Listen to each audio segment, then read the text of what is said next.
La maladie de Lyme, qu'est-ce que c'est au juste? Pourquoi cette maladie fait autant parler? On voit ça tout de suite avec un spécialiste.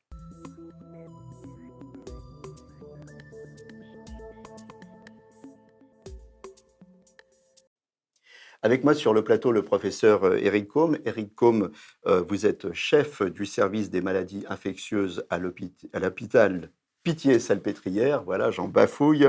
Vous êtes auteur de plusieurs ouvrages, dont Urgence sanitaire, et vous publiez La maladie de Lyme, réalité ou imposture. Et c'est de ça qu'on va parler aujourd'hui avec vous. Alors, ce que je vous propose déjà, c'est qu'on démarre en donnant la définition de la maladie de Lyme. Qu'est-ce que c'est? Écoutez, très brièvement, la maladie de Lyme, c'est une maladie infectieuse qui est liée à une bactérie qui est transmise par une piqûre de tique et qui s'appelle Borrelia burgdorferi, peu importe le terme. Mais voilà comment on peut définir simplement la maladie. Ça s'appelle maladie de Lyme, mais c'est pas du nom du découvreur de la maladie, hein. Non, ça s'appelle maladie de Lyme parce que les premiers cas ont été décrits aux États-Unis dans le Lyme County, donc dans le comté de Lyme, et c'est ça qui a donné son nom à la maladie. Voilà, dans le Connecticut. C'est une zoonose à vecteur. Alors, je voudrais qu'on revienne sur ces deux mots. Alors, zoonose, ça veut dire maladie du monde animal, et vecteur, c'est un intermédiaire entre le monde animal et le monde humain. Et là, en l'occurrence, le vecteur, c'est une tique. Alors, une tique, mais pas n'importe quelle tique. Alors, effectivement, c'est très important de préciser que c'est une tique et pas n'importe quelle tique, parce que des tiques, en fait, il y en a des centaines d'espèces différentes à travers le monde, euh, et des tiques d'intérêt médical, c'est-à-dire qui sont potentiellement responsables d'une transmission d'agents pathogènes à l'homme, il y en a en fait très très peu, une quinzaine en France, et encore probablement moins. Et parmi ces tiques, celle qui transmet la maladie de Lyme en Europe s'appelle Ixodes ricinus. Mais c'est pas la même aux États-Unis. C'est pas un bon nom, hein. Ixodes ricinus, C'est pas un très bon nom. ça évoque la ricine, qui est un poison bien connu. Alors, ces tiques, on les trouve quand, où et comment elles opèrent? On va commencer par quand. Alors quand les tiques en fait hibernent l'hiver, donc elles sont actives uniquement à partir du printemps et jusqu'à l'automne. Donc quand la réponse est globalement de avril à octobre-novembre. Où? Ou alors partout, globalement, avec des disparités géographiques quand même importantes. Par exemple, en France, les principales régions où on trouve la maladie de Lyme sont l'Est de la France, la région Alsace-Lorraine, et le Massif central, principalement le Limousin. Mais en dehors de ces régions, on trouve de la maladie de Lyme partout, sauf dans les zones urbaines, en tout cas dans les zones urbaines où ne peuvent pas pénétrer trop d'animaux. Nos petites bébêtes, elles aiment pas l'altitude, hein? Non, elles n'aiment pas l'altitude, donc on dit qu'on ne trouve pas de tiques du genre Ixodes ricinus au-dessus de 1500 mètres d'altitude. Donc si on est phobique des tiques et des maladies de Lyme, on peut aller passer des... On monte très haut, on va au Voilà, sport exactement. d'hiver. Au-delà de Elles aiment 1000. bien les zones humides, hein, c'est ça? Oui, exact. Bon, surtout, on les trouve dans les forêts, dans les Ouais. prairies, dans les sous-bois. C'est principalement là qu'on les trouve. On a vu où, quand, comment elles piquent, nos petites bébêtes. Alors, elles ne vont pas vous poursuivre, elles ne vont pas vous courir après, elles vont vous attendre bien sagement, posées sur une feuille ou posées sur un brin, et elles vont attendre qu'un animal à sang chaud passe près d'elles. Et dès que cet animal, qui peut être un mammifère ou un homme, euh, eh bien, elles lui sautent dessus, si je peux dire, et elles vont piquer. Voilà, quand elles ont repéré un homme à sang chaud. Voilà, c'est ça, exactement. La prévention. La prévention, elle est relativement simple, c'est-à-dire que quand on va dans des zones forestières, dans des sous-bois, se promener à la campagne, en région d'endémie, quand on se promène, il faut avoir une couverture vestimentaire correcte. Si possible, il faut imprégner les vêtements avec un insecticide. Il y en a plusieurs qui y sont potentiellement efficaces. Et pour les zones découvertes, c'est-à-dire les mains, par exemple, les chevilles ou les bras, il faut appliquer ce qu'on appelle des répulsifs. Et vous avez d'ailleurs certains produits qui font à la fois office de répulsif et d'insecticide à appliquer sur les vêtements. Donc, on a des produits efficaces sur les tiques. Ça, c'est quand vous vous baladez. Et quand vous faites un pique-nique, eh ben, vous étalez entre vous et le sol un grand tissu, et comme ça vous protège d'un contact direct avec le sol et donc d'un contact avec les tiques. On dit souvent aux randonneurs qu'il faut avoir des vêtements clairs, comme ça on repère plus facilement les insectes. C'est exact. Mhm. On leur dit de porter des vêtements clairs, non pas parce que ça éloigne les tiques, mais parce que simplement ça permet de les repérer plus facilement quand elles se baladent sur vous. Est-ce qu'on doit se méfier des animaux de compagnie? Alors non, pas particulièrement. Alors il est vrai que les animaux de compagnie attirent les tiques, hein, comme les hommes et comme les autres mammifères, mais une tique, une fois qu'elle est sur l'animal, elle ne va pas vous sauter dessus. Donc elle ne passera pas de l'animal à l'homme. Donc, son chien, c'est pas un vecteur, Non, ni son chat, ni... non, Ok. non. Non. Ni le chat, ni le chien, ni les tiques qu'il porte éventuellement ne sont des vecteurs directs d'une maladie de Lyme. C'est-à-dire la tique ne passera pas du chien à l'homme. Si on se fait piquer, on a pris toutes nos précautions, on est allé se promener dans la forêt, si on se fait piquer, qu'est-ce qu'on fait? Alors la première chose importante à signaler, c'est qu'il faut repérer la piqûre de tique le plus rapidement possible après la piqûre, si possible dans les heures qui suivent. Donc la première chose à faire, c'est d'inspecter le revêtement cutané. Ce qu'on peut faire, c'est qu'on peut se passer la main doucement comme ça sur la peau, et comme la tique, ça crée une petite boursouflure, eh bien on sentira qu'il y a quelque chose de pas normal sur votre peau. Et après, bah, une fois que vous avez repéré la tique, il faut la décrocher. Alors, il faut la décrocher de façon intelligente, c'est-à-dire en s'efforçant de ne pas laisser les pinces buccales, les pièces buccales de la tique dans la peau. Et donc, il y a des appareils spéciaux qu'on appelle des tire-tiques et qui vous permettent de soulever la tique comme ça avec des crochets, si vous voulez, et en la tournant, on la décroche et on fait en sorte de ne pas la blesser, parce que si on la blesse, elle va régurgiter dans la plaie le contenu de son estomac, et c'est là que Ça peut être embêtant. ça peut être embêtant. Mhm. Alors, on va essayer aussi, si possible, de pas l'abîmer pour pouvoir la repérer, parce que ce que vous nous avez dit, c'était important, c'est pas toutes les tiques qui transmettent la maladie de Lyme, mais c'est une sorte de tique bien particulière. Je crois qu'il y a une application hein, qui nous permet d'identifier les tiques. Alors effectivement, il y a maintenant des applications qu'on trouve dans beaucoup de pays. D'ailleurs, ça nous vient de nos amis québécois. Et vous envoyez une photo, vous prenez en photo la tique, vous l'envoyez sur un site et on va vous répondre quelle espèce de tique dont il s'agit, qu'est-ce qu'il faut faire, quelles sont les précautions à prendre, est-ce que vous risquez quelque chose. Voilà, c'est de cet ordre-là. Alors, on imagine qu'on s'est fait piquer, on imagine que c'est bien la tique en question qui peut transmettre la maladie de Lyme. Qu'est-ce qu'on fait? Alors, il y a plusieurs choses que l'on peut faire. La chose la plus intelligente à faire, c'est de bien regarder l'endroit où la tique a piqué pendant environ un mois, parce que si vous êtes infecté par une tique, et si cette tique vous a transmis la maladie de Lyme, il est très probable qu'apparaisse au niveau de la piqûre une lésion cutanée qu'on appelle un érythème migrant, qui va persister pendant plusieurs semaines et qui a des caractéristiques bien précises qui permettent de le repérer et de l'attribuer quasiment à une maladie de Lyme de façon presque certaine. Donc, c'est ce qu'il faut faire. Cet érythème apparaîtra à l'endroit de la piqûre. Après, on a peut-être été piqué aussi par une autre tique qu'on n'a pas repérée et il peut apparaître aussi ailleurs parce qu'on peut avoir été piqué par plusieurs tiques le même jour. Donc, il faut s'inspecter très régulièrement la peau pour pouvoir repérer cette tache. On ne prend pas les antibiotiques immédiatement. Alors, c'est controversé. Certains proposent de prendre éventuellement un antibiotique juste après la piqûre. C'est proposé d'ailleurs par certains médecins généralistes qui ont affaire à une population un peu anxieuse par rapport aux piqûres de tiques. Mais en France, les recommandations nationales françaises ne disent pas de prendre un antibiotique après piqûre de tique.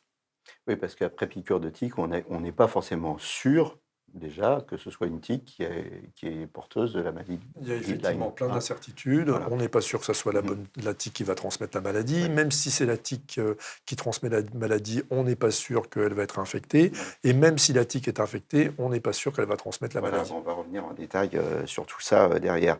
Donc, justement, toutes les piqûres de tique ne donnent pas la maladie de Lyme, et même si la tique en question est bien la tique incriminée. Alors, justement, on va revenir sur ces probabilités d'infection. Alors, oui, c'est important de savoir que, par exemple, en France, selon les régions, les pourcentages de tiques infectés par la bactérie de la maladie de Lyme sont très variables d'une région à une autre. Et de toute façon, dans aucune région, vous avez 100% des tiques qui sont porteuses de la bactérie. Au pire, c'est 15% des tiques qui sont porteuses de la bactérie. Ça peut parfois être un peu plus, mais en tout cas, c'est jamais au-delà de 20% par exemple. Ça dépend énormément des régions. Donc, vous avez des régions où vous avez beaucoup de tiques qui portent la maladie, puis d'autres où vous n'avez pas beaucoup de tiques qui portent la bactérie. J'avais lu que globalement en France, c'était à peu près 5% des tiques qui portaient la bactérie. En moyenne, c'est 5%, mais ça varie selon les régions de 0% ou 1% à 15-20%. Alors, sur ces 5%, on va dire, pour simplifier, de tiques qui portent la bactérie, c'est pas parce qu'on se fait piquer par une tique qui porte la bactérie qu'on va développer une forme grave. C'est quoi à peu près la proportion? Alors la proportion, c'est moins de 15%. C'est-à-dire que même si on est infecté par une bactérie, par une tique qui peut vous transmettre la bactérie parce qu'il s'agit de la fameuse tique Ixodes ricinus, même si cette tique est infectée, son pourcentage, le risque de transmission à l'homme est inférieur à 15%. Donc, si j'ai bien compris, le risque, c'est 15% des 5%. C'est-à-dire que globalement, sur toutes les tiques, il y en a 5% qui vont pouvoir me contaminer. Et sur ces 5%, quand on est piqué, seuls 15% vont évoluer en forme grave. C'est ça? En forme, même pas en forme grave, En forme grave. vont évoluer vers une maladie de Lyme qui le plus souvent est révélée par des formes classiques qui n'ont rien de grave. Donc, ça veut dire que cette maladie dont on parle beaucoup, en fait, elle n'est pas si courante. Effectivement, elle n'est pas si courante, c'est très important à préciser, parce qu'il y a plusieurs choses qui témoignent du fait que cette maladie, en tout cas, même si elle est fréquente, n'a pas, en termes de santé publique, un impact considérable. Il y a plusieurs choses qui en témoignent. Première chose, il y a des milliers de consultations pour maladie de Lyme auprès des médecins généralistes, qui prouvent bien que la maladie est présente, mais il y a très peu d'hospitalisations, ce qui prouve bien que la maladie, si elle est présente, est très peu grave, puisque globalement, il y a moins de 1000 hospitalisations par an pour maladie de Lyme. Euh, voilà. Et par ailleurs, même dans les professions qui sont très exposées à la maladie de Lyme, comme les forestiers par exemple, ou d'autres métiers de la forêt, il y a très peu de longues maladies pour Lyme par exemple. Il y a très peu de personnes qui se déclarent des maladies de Lyme. Parmi les gens qu'on vous envoie et qui viennent vous consulter en vous disant, professeur, je viens vous voir parce que on m'a dit que j'avais une maladie de Lyme.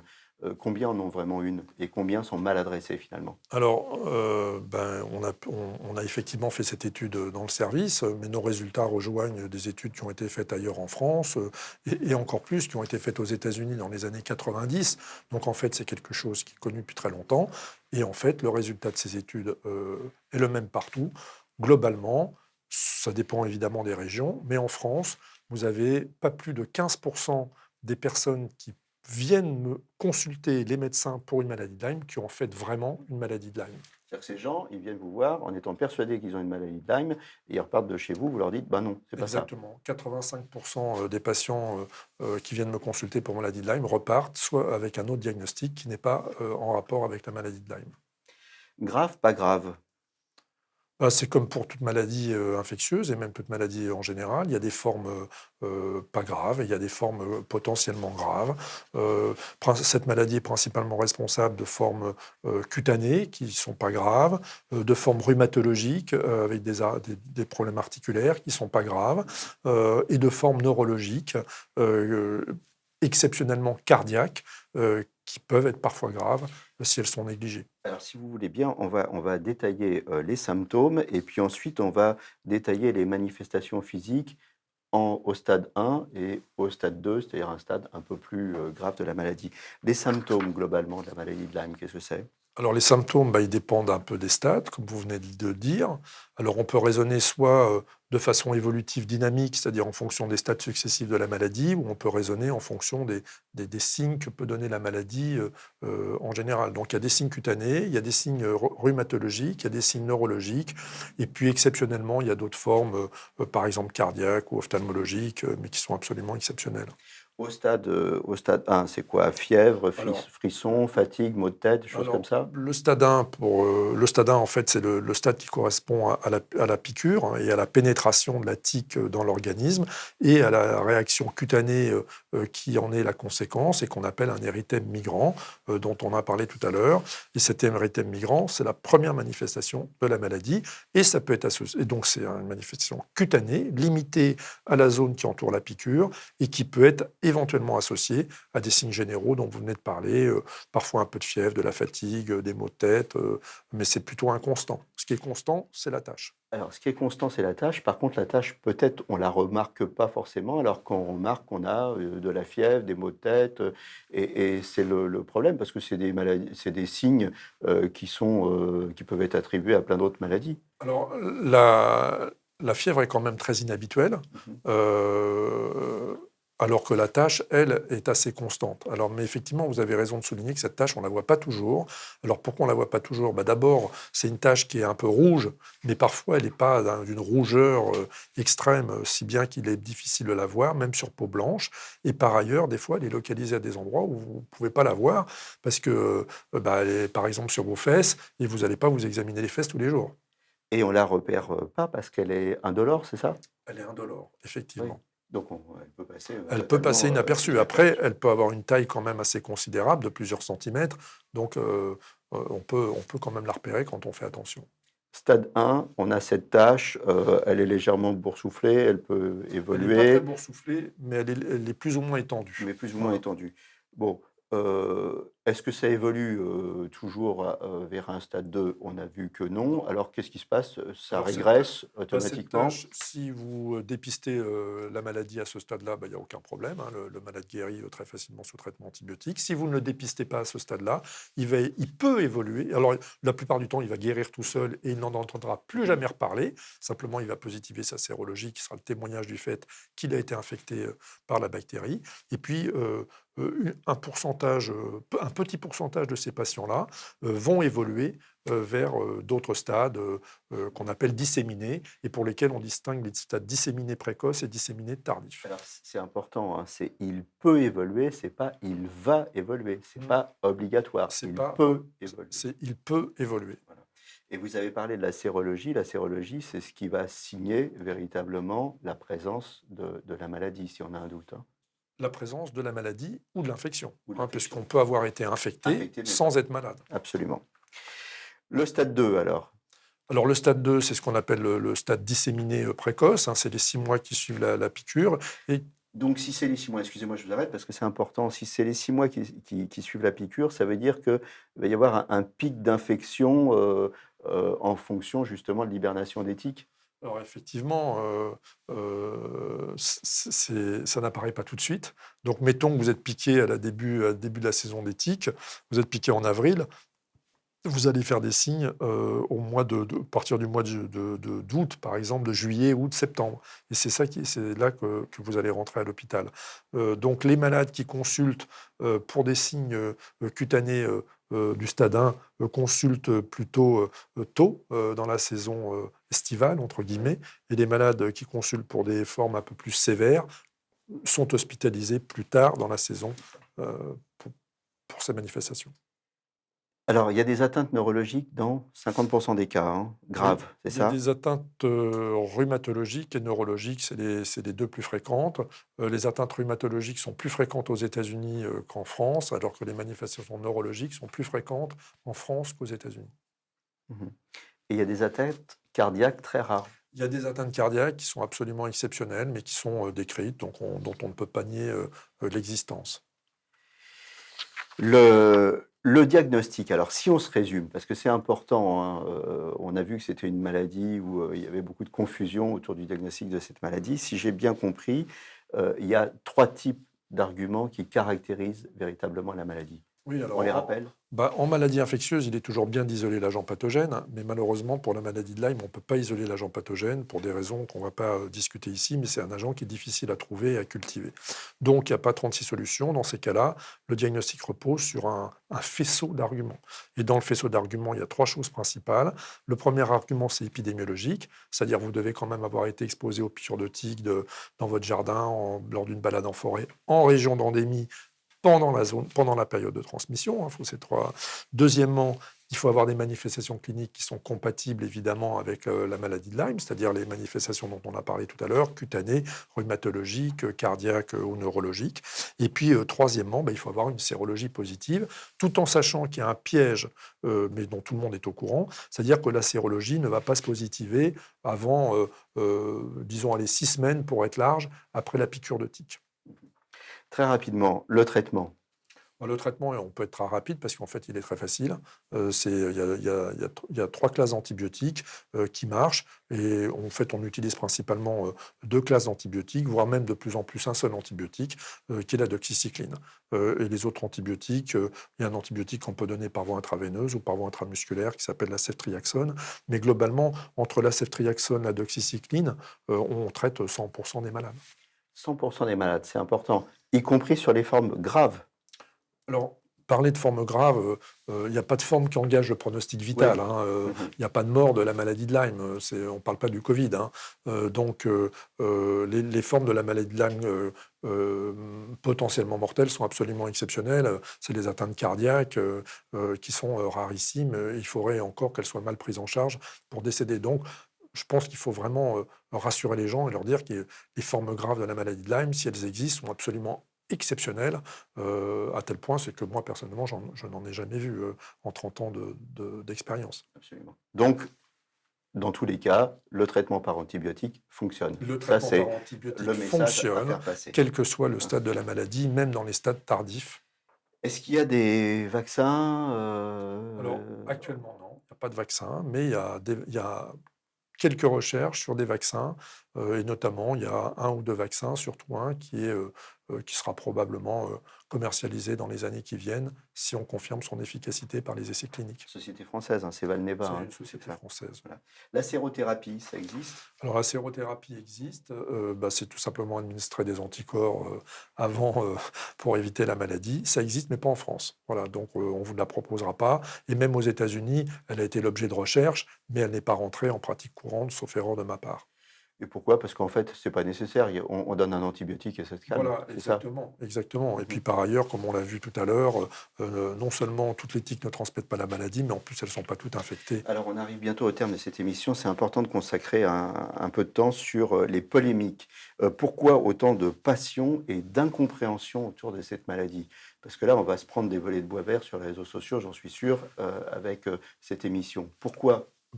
J'en suis navré que ça débouche sur ces problèmes-là et je suis le premier à le regretter.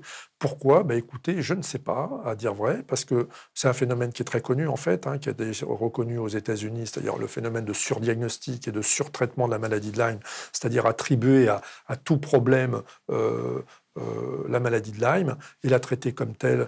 Ça, c'est un problème qui a été reconnu aux États-Unis dans les années 90, c'est-à-dire il y a 30 ans quasiment. Donc, c'est un phénomène qui a été très bien décortiqué par les Américains. Et pourquoi ce phénomène arrive en France maintenant?